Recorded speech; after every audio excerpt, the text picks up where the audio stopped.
So you had high scores on these wide receivers, and that's what you're talking about with Green Bay not going up and get one of them. You just called Garrett Wilson, Stephon Diggs. Stephon Diggs just got paid like $100 million or something like that to play wide receiver. You liked a lot of these wide receivers coming out, and are you on the because there's now two different camps happening in the NFL. Teams, and everybody's talking about it. Teams that are going to pay veteran wide receivers and teams that are going to groom veteran wide receivers that are going to be very good and let them go and try to find another one. Which camp are you in? And do you think that it's going to be as easy to replace A.J. Brown, Tyreek Hill, Devontae Adams as everybody thinks? I don't. I think these dudes are irreplaceable, personally. Yeah. No, I do not think it's going to be easy to replace those guys. Those guys are scheme changers. They on Monday morning when defensive coordinators sit down, what are we going to do about that guy? I think that you have to answer that question starting with who's your quarterback and how much do you pay him. It's way easier to go sign those older guys, or not older, but veteran guys for those big contracts when you're not allocating all that money to your quarterback. I think that when you have a very expensive quarterback, it's hard, because like Tennessee, one of the main reasons that they moved on from AJ is because Tannehill's got the highest cap hit this year. So it's hard to sit there and go, we're going to pay the quarterback and we're going to pay the receiver. Now, I know Kansas City entertained it, and I know Green Bay, from what the reports are, we're going to pay Devontae, but Green Bay was going to go so far into the future of finances that they were willing to, kind of mortgage the future, so to speak. Dude, this is what I know. In the last 4 drafts, not including this one that just happened last week, there's been 40 wide receivers drafted in the first or second round. 34 of them have become great, really good, or pretty darn good players. There's only 6 right now that are like busts that you feel, dude can't play.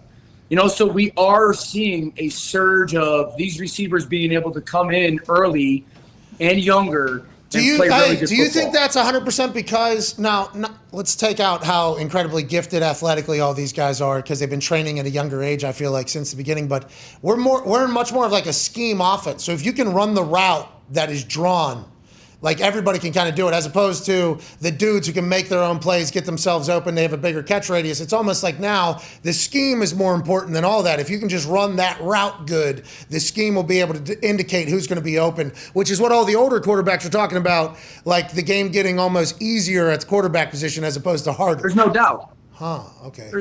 There's no doubt about it. I think it's really 3 things, Pat. Number 1, these dudes grow up in 7-on-7. Yeah. They don't really – it's a little different than, when you hear Cooper Kupp's story and how much he just used to do with individual routes, or it's almost a little bit different or similar to when Devontae had that quote last year. He was like, man, what are you doing with all these drills? Go run actual routes.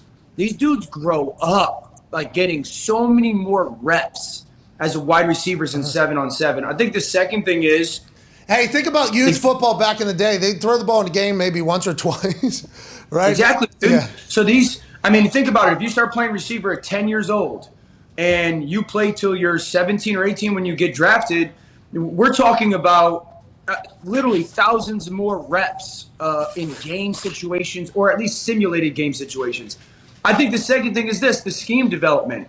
A lot of these routes are, hey, run a bubble. Hey, run a slant. Hey, run a go route, and we're giving advantageous looks for these receivers and for quarterbacks. We are going to take care of the inside linebacker with the scheme or the run fake or the RPO. You just run already outside you. All you have to do is catch the ball, And so, hey, we got to call you back. We got to call you back. It is easier. We got to call you back. We got to call you back. We got to call you back. This connection just went bad. Connecticut.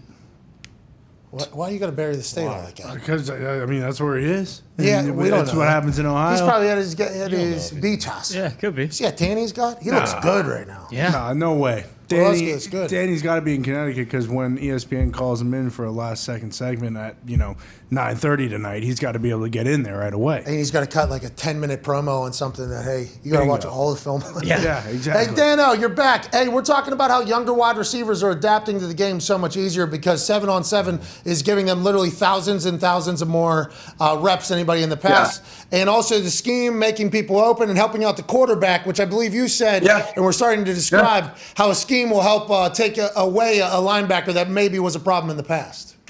Yeah, so you're giving more simplified routes and more winners.